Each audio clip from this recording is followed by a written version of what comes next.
vi ringrazio moltissimo per l'invito. Non vi porterò via molto tempo perché vedo che i ragazzi già fremono per prendere i premi.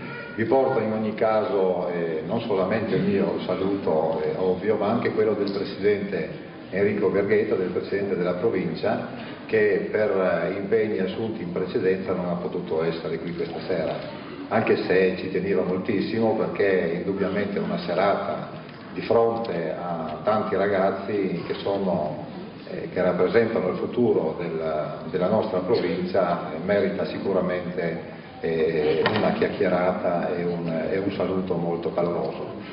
Io ho ascoltato con piacere le parole del Presidente della vostra società, della Minerva, dell'amico Adriano Ruchini, e devo dire che condivido l'impostazione di sviluppo delle attività sportive fatte in un sistema sinergico con quello della scuola, con quello del comportamento sociale dei ragazzi.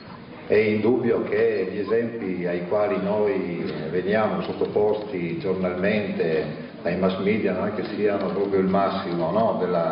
della soddisfazione dei genitori e della parte di società che considera i giovani come una potenzialità seria per il domani.